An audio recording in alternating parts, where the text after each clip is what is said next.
Residents of Westbury, Johannesburg are back on the streets protesting ongoing water cuts. This comes despite calls for the national government, from the national government for calm to allow workers to restore the supply. Sitheliswa Beja is on the ground and joins us live a little bit earlier. Disgruntled residents making their voices heard. What's the situation like, and have we been able to speak to authorities and law enforcement about their stay today?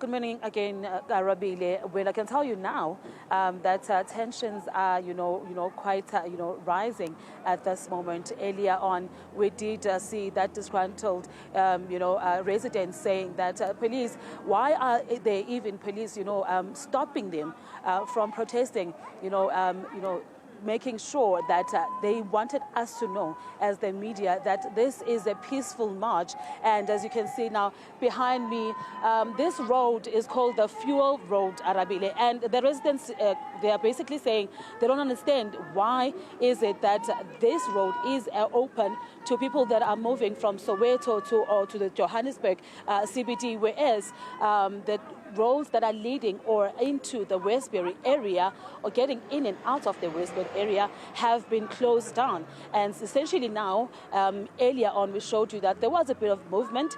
Police were, directing traffic, but as you can see now, pardon me, residents have closed it down. But it seems now that they are opening it up again. So this is kind of like a back and forth between the police and the residents. What I can tell you now is that we have not yet seen the Johannesburg Metro Police detectives or department visible in this area. We can only see just the SAPs. And as you will know, that this has been going on for 8 years now, and residents are clearly saying that they are tired of it, and this affects also, the kids that are going to school and even elderly people that have to take their medication. And to speak to us a little bit more about that, I have my guest here, Ms. Vanity Snyman, who is also, a resident of Westbury.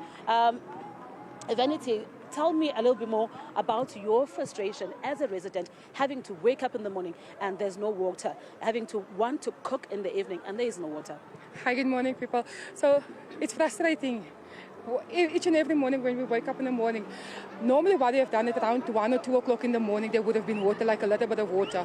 So for the past 2 weeks, there hasn't been any running water in our taps. It's frustrating as me living in this community because we cannot do anything. Our kids can't go to school because there's no water there. I can't cook, I can't do anything, washing or anything. It's frustrating because we have a lot of things to do and we can't do anything. You should see how our houses look. It's dirty because we cannot do anything because without water, we can't do anything. It's frustrating.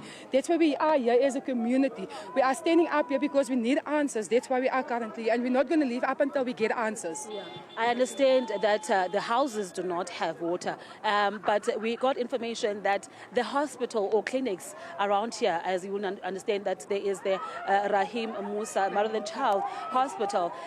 Is there sufficient water there? No, there's no sufficient water here at Rahim Musa. They have a borehole, but this borehole only supplies selective areas in the hospital. So all the departments does not have water.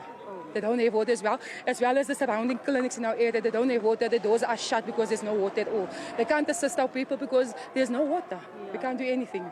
Now, essentially, you were calling out for the Minister of Water and Sanitation to come out. Yes, I wanted the Minister of Water and Sanitation to come out in order to address our people. We were waiting yesterday for the mayor to come out, but however, the officers has cancelled. That's why we're saying we're not going to leave here. Can you see the people having an altercation with the people, with the police officers, because they are abusing us. That's what they're doing. They're bullying us. They say that we need to leave. We cannot stand here and all that stuff. I mean, it's wrong. Yeah. This is wrong what they are doing to us. We cannot go on like this. We cannot continue like this. Yeah. Okay, thank you so much. As you can see now, right next to me, just in front of me, there seems to be some tension between the police and the resident, as well as the cars. They're trying to stop the cars that are coming out. Pushing the ladies around. He shoved her into a car because we're telling them that they cannot block us from barricading the road. So they're starting to get this way. And I'm going to say this without apologies.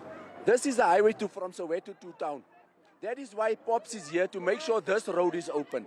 They don't want this road barricaded because the Soweto people must go to work. And somebody is advocating this. But in Ebony Park, there is a protest, and there's other protests in other places. Nobody's moving the barricades. No pops is fighting with the communities. Only here. So what is this, a racist thing now? Because if it is, then we can show racism. I mean, do they want violence? Is that what they're advocating? Look at that. Look what they're doing there. They want to start shooting the people. For what? These are getting tense, Arabile. Things are getting tense, Arabile. We saw yesterday a shootout between the police, or rather police shooting at residents. There were residents that were shot using rubber bullets. And if you can, my camera can move in on this shot. There's a guy who's down now. They were pepper sprayed. And as you can see there, right over there, there is a guy. Police have used pepper spray on, the protesting community members here. Mama, did you see anything that you can tell us what happened here? Yes, since yesterday, the police, we were peacefully marching.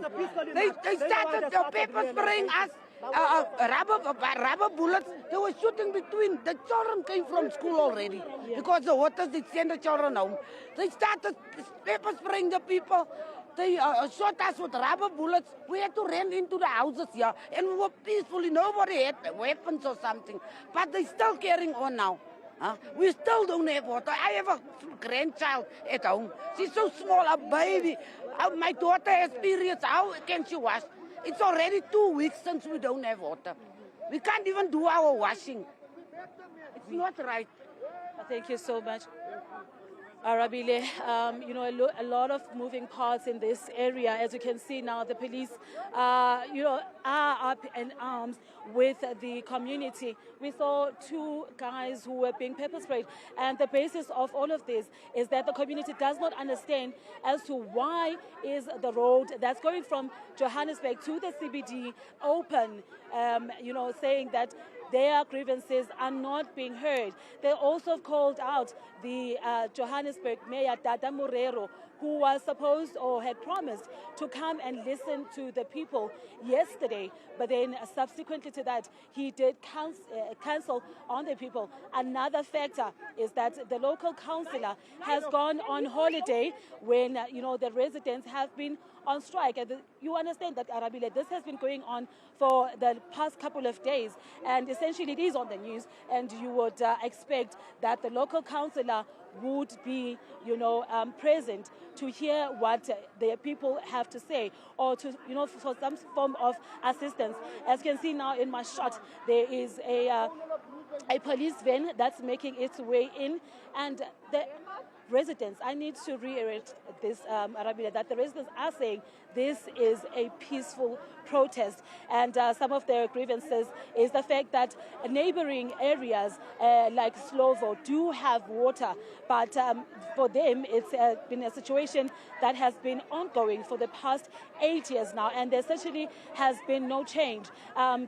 Kids have to wake up in the morning and go to school, take a bath, drink water, and there is no provision for that. Another part that they have mentioned is the fact that they do not want, water trucks to come into this area, and also, mentioning the fact that with such provisions, there seems to be a case of corruption, as you know that in previous cases where there has been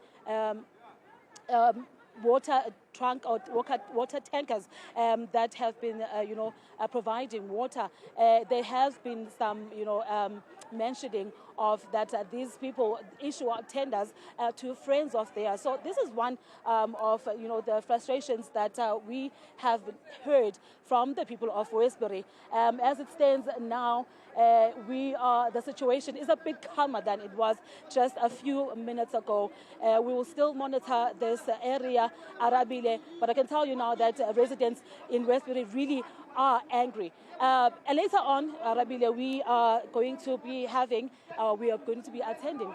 a briefing from the city of Johannesburg together with Joburg Water, just to give us an update on, what the interventions are going to be in this regard to lack of water in this area. Arabile.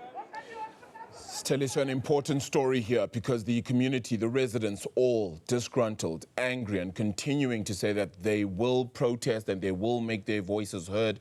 So much so that we have reports then from newspapers citing an emergency meeting held by the Premier of Gauteng, Sitheliswa, along with the Mayor of Johannesburg, Data Morero, with regards to this. Just yesterday, we saw a similar situation out of Ebony Park, Ivory Park being similar as well. We're seeing quite a few areas having similar protests. This is continuing to spark up. It's turning violent. We've seen rubber bullets being shared and spread across many of the residents as well. Police looking to enforce, but residents also saying that they're going to play their part in this and make sure that their voices are heard. We're going to continue to give you updates on this story, a very significant and critical one across the Highveld, in fact, and we'll get you more on this as it progresses.